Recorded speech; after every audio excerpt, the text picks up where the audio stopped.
बिहार से बड़ी खबर। बिहार के मोकामा में फिर फायरिंग हुई है। सुबह सुबह हमजा गांव में फायरिंग हुई है। मुंशी मुकेश के घर पर गोलियां बरसाई गई और यहां सोनू मोनू पर फायरिंग का आरोप लग रहा है। सोनू मोनू का पूर्व मुंशी है मुकेश और दरअसल सोनू मोनू और मुकेश के बीच विवाद चल रहा है। कल भी मोकामा में फायरिंग हुई और 60 से 70 राउंड की फायरिंग हुई। 60 से 70 राउंड की फायरिंग और यहां बताया जा रहा है कि जो बाहुबली पूर्व विधायक अनंत सिंह और सोनू मोनू गैंग के बीच फायरिंग हुई, गैंग वॉर, और जिसमें 60 से 70 राउंड की गोलियां चली। अनंत सिंह का आरोप है सोनू मोनू गैंग ने सोनू मोनू ने फायरिंग की और वहीं सोनू मोनू गैंग की तरफ से भी आरोप लगाया गया कि अनंत सिंह और उनके समर्थकों ने फायरिंग की। दोनों तरफ से एफआईआर भी दर्ज की गई है एक दूसरे पर, अनंत सिंह पर और उनके समर्थकों पर। वहीं सोनू मोनू और उनके समर्थकों पर भी एफआईआर दर्ज की गई है। लेकिन सवाल है कि पुलिस क्या कर रही है। एक के बाद एक दिन 60 से 70 राउंड फायरिंग, फिर अगले दिन फायरिंग होती है और उसी जगह फायरिंग होती है, उसी मुकेश के यहाँ, जिससे मुकेश को बचाने गए थे अनंत सिंह, उसके घर पर फिर गोलियां बरसाई जाती हैं और आरोप सोनू मोनू पर लगता है। तो पुलिस यहाँ पर क्या मूक दर्शक बनी हुई है? क्या कानून नाम का कोई चीज है मोकामा में, या फिर ये गैंगवार होता रहेगा? और AK-47 से फायरिंग की खबर है। AK-47 कहां से आ जाता है, हथियार कहां से आए? तो क्या यहां पर कानून का राज नहीं चलता?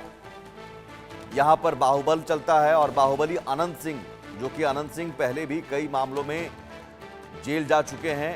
अनंत सिंह को सीधी सीधी चुनौती ये मानी जा रही है क्योंकि अनंत सिंह जिस मुकेश को बचाने गए थे, उसी मुकेश के घर पर दूसरी बार फायरिंग की गई। 2 दिन में दूसरी बार मोकामा में गोलियों की तड़तड़ाहट सुनने को मिली है। कल भी 60 से 70 राउंड फायरिंग की गई। तो पुलिस यहां पर सिर्फ लकीर पीटती हुई नजर आ रही है। और मुंशी मुकेश का जो बयान है, हम वो आपको सुनवाते हैं जब फायरिंग हुई उसके बाद।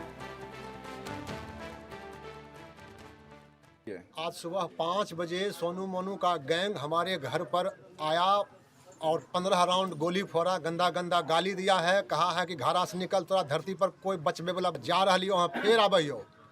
प्रशासन का कुछ कार्रवाई इस पे? प्रशासन को हम फोन किए, प्रशासन आए तो हम ही को कहे कि चुप रहिए, बोल गोली को नहीं फूटा है, आप लोग तिल के तार करते हैं। और उसके बाद खोखा जब यहाँ बरामद होले और फोन कर रहे हैं तो एको बार रिसीव नहीं कर रहे हैं। क्या घटना हुई आपके साथ? तो आप समझिए कि मुंशी मुकेश ये कह रहे हैं कि पुलिस उल्टे उन्हें चुप कराने में लगी हुई है और कह रही है कि तिल का ताड़ आप करते हैं। तो पुलिस की साख पर बट्टा लग रहा है और पुलिस यहां न सिर्फ मूकदर्शक बनी हुई है बल्कि पूरी सच्चाई को छिपाने की भी कोशिश में जुटी हुई है। शक्ति कुमार हमारे साथ जुड़े हुए हैं। शक्ति, मोकामा में वैसे भी कानून नहीं चलता था, अभी भी कानून नहीं चल रहा है, सुशासन यहां पर नहीं है। क्या बिहार से बाहर है मोकामा, जहां 2 दिन में लगातार फायरिंग हो रही है और ये गैंगवार लगातार बढ़ता जा रहा है?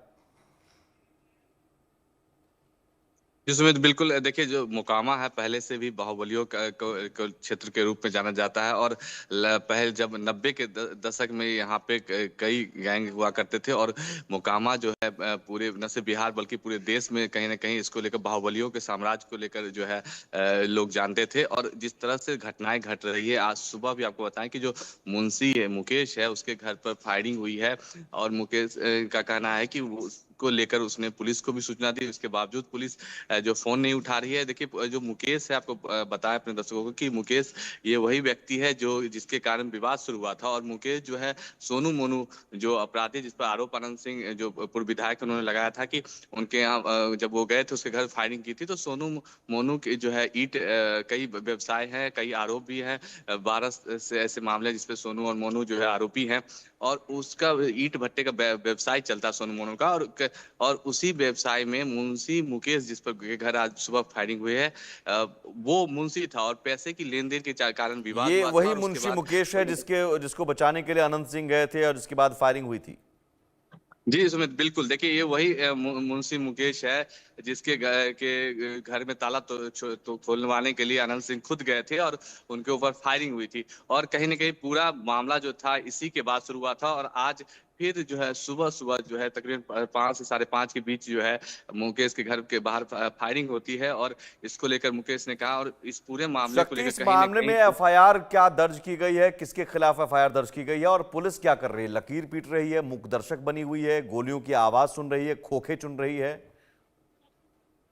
देखिए पूरा बिल्कुल देखिए 3 एफआईआर इस पूरे मामले में दर्ज हुआ है जिसमें एक जो एफआईआर जो है मुकेश ने करवाया है, सोनू मोनू के ऊपर करवाया है। सोनू मोनू के माँ की तरफ से भी एक एफआईआर जो है आनंद सिंह और उनके समर्थकों के ऊपर कराया गया है। एक आनंद सिंह के समर्थक जो घायल था उसके तरफ से एक जो है एफआईआर कराया गया है और तीनों एफआईआर दर्ज करा लिए गए हैं। लेकिन इसके बावजूद अब तक पुलिस जो है किसी को हिरासत में और न ही पुलिस अब तक किसी को गिरफ्तार कर पाई है। तो कहीं ना कहीं हाई प्रोफाइल मामला है और जिस तरह से घटनाएं घट रही है कहीं ना कहीं अब वहाँ के जो आसपास के इलाके के जो जी। लोग हैं कहीं ना कहीं उनमें जो है भय है, उन्हें डर है कि कब गोलियां चल जाए, मतलब कहीं शक्ति, कुछ आप काम ये किया कह रहे जाए। हैं कि पुलिस ने एफआईआर भी दर्ज कर ली है आनंद सिंह और उनके समर्थकों पर भी, सोनू मोनू और समर्थकों पर भी, और सभी मीडिया में बैठकर इंटरव्यू दे रहे हैं। हम जो देख रहे हैं, आनंद सिंह इंटरव्यू दे रहा है, सोनू मोनू इंटरव्यू दे रहे हैं, बाइट दे रहे हैं। तो मतलब वहाँ कानून बस कागज पर है, एफआईआर दर्ज कर ली गई है, कार्रवाई बस कागजी कार्रवाई पूरी कर ली गई है, बाकी ये गैंगवार होता रहेगा। ये सुशासन की हनक है, ये है कानून का राज। और सवाल ये है कि पूर्व बाहुबली आनंद सिंह को चुनौती देने वाला सोनू मोनू क्या वाकई इतना ज़्यादा वो ताकतवर है कि कानून को अब चुनौती देने लगा है सीधे सीधे?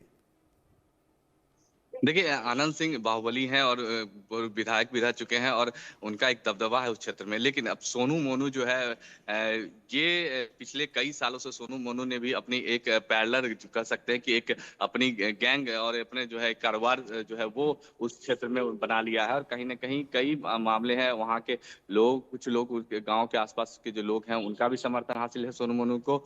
और सोनू मोनू के बजाबता जो है कहीं ना कहीं सोनू मोनू में जिस तरह से मीडिया इंटरव्यू दे रहे हैं उसमें खौफ नहीं है। उसने कहा कि जो अनंत सिंह है वो ज्यादा उम्र हो गई और 34 साल के हम लोग हैं और हमें चुनौती दे रहे हैं। तो कहीं ना कहीं जो आपसी लड़ाई है दोनों के बीच में जो है वो कहीं ना कहीं अब सामने खुल के सामने आ रहा है। देखिए बिहार विधानसभा के चुनाव भी साल है इस बार और कहीं ना कहीं अब इसको लेकर जो है मुद्दा बनेगा। विपक्ष ने भी कल इसको लेकर तेजस्वी यादव ने भी कहा कि कैसे सुशासन चल रही है, पटना के जिले में ही है मोकामा और ऐसे में बगल में इस तरह की कार्रवाई हो रही है तो जी। घटना कहीं ना कहीं सुशासन पर भी सवाल खड़े कर रही है। अब देखना होगा कि इस पूरे मामले को लेकर जिस तरह से माहौल, आतंक का तो माहौल है, पॉलिटिकल अब राजनीति भी में जो है काफी बढ़ गई है। जी ठीक है, बहुत शुक्रिया शक्ति, तमाम जानकारी के लिए। ये खबर बता रही है बिहार